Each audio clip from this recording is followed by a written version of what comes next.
हुआ, पुलवामा पर हुआ। पहले हमले होते थे, कुछ नहीं होता था, कोई कुछ नहीं बोलता था, जवाब नहीं दिए जाते थे और लोग भूल जाते थे। दिल्ली के अखबारों में एक कोने में कहीं छपता था, आज 7 लोग शहीद हो गए, मारे गए, बम धमाका हुआ। मगर कोई संवेदना तक समाप्त हो जाए, वहां तक चीजें लिंगरिंग रहती गई, लिंगरिंग रहती गई, लिंगरिंग रहती। मोदी जी के आने के बाद उरी और पुलवामा में हमला हुआ। 10 ही दिन में पाकिस्तान के घर में घुसकर सर्जिकल स्ट्राइक और एयर स्ट्राइक कर जवाब दिया।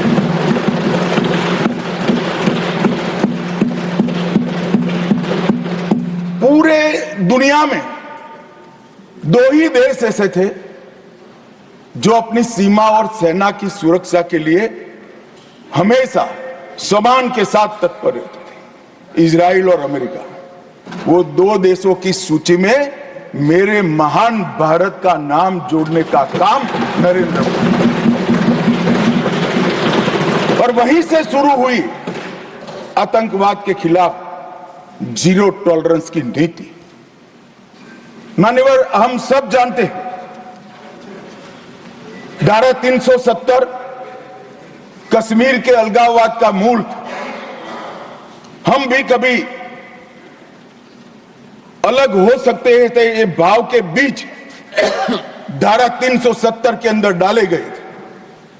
मगर हमारे संविधान निर्माताओं का भी मैं बहुत मनपूर्वक धन्यवाद करना चाहता हूं। बड़े दूरदर्शी थे, उन्होंने इसको टेम्पररी बनाया था और धारा 370 को हटाने का बीज भी धारा 370 में ही डाल दिया गया।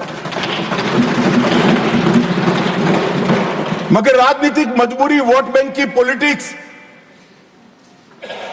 हमारे पुरखों ने धारा 370 डाली है, हम नहीं हटाएंगे, ऐसी जिद धारा 370 को लेकर चलती रही, कई सालों तक चली। और मान्यवर, यही सदन में 5 अगस्त 2019 में मोदी जी ने धारा 370 को समाप्त। हमारे संविधान निर्माताओं का वो स्वप्न कि एक देश में 2 प्रधान, 2 विधान, 2 निशान नहीं होंगे, कैसे हो सकता है? देश में एक ही प्रधानमंत्री हो सकता है, देश का एक ही संविधान हो सकता है और देश का झंडा भी एक हो सकता है।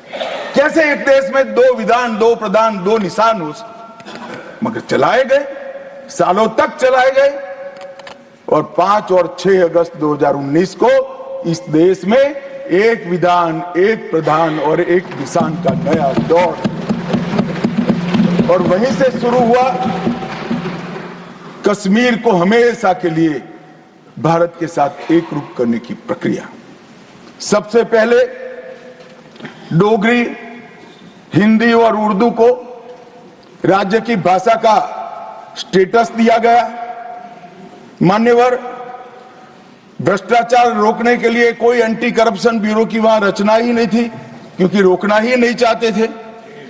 इतने सालों के बाद एंटी करप्शन ब्यूरो वहां बना। देश के सारे कानून वहां स्वीकार कर लिए गए, चाहे महिलाओं के अधिकार का हो, दलितों के अधिकार का हो, आदिवासियों के अधिकार का हो, बच्चों के अधिकार का हो, ये सारे कानून वहां स्वीकार कर लिए गए।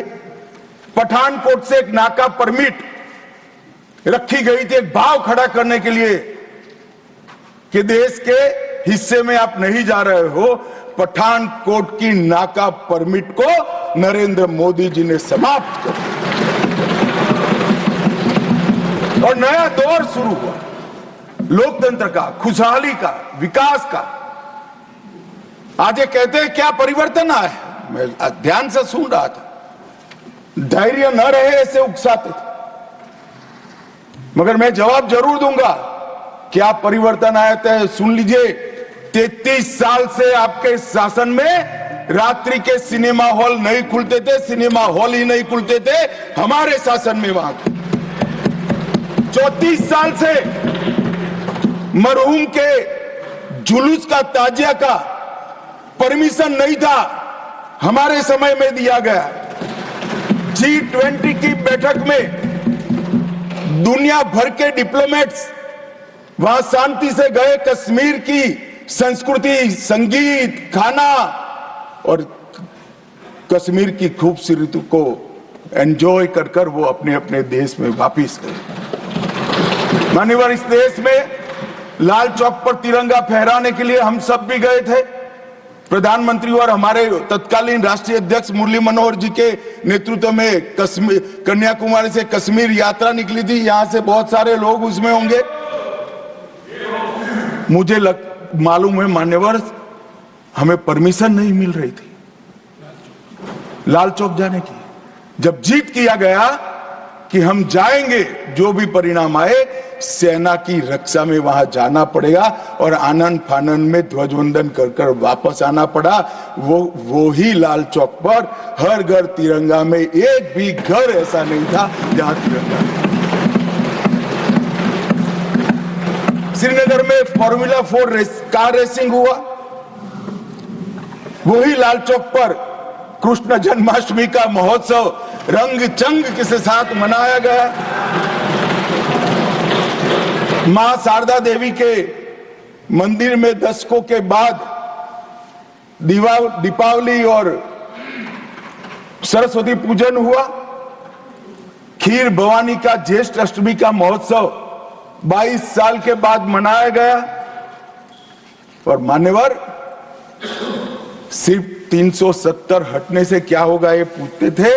इसके पीछे हमने कई सारे ऐसे कदम उठाए जिससे आतंकवादियों के साथ भारतीय बच्चों की जुड़ने की संख्या करीब करीब शून्य हो गई है। पूरे देश ने देखा होगा, 10 साल पहले आतंकवादियों का महिमा मंडन होता था, बड़े बड़े जनाजे के जुलूस निकलते थे। आतंकवादी तो आज भी मारे जाते हैं, हमारे समय में ज्यादा मारे गए। एक का भी जुलूस नहीं निकला, जहां मरते हैं वहीं दफना दिए जाते।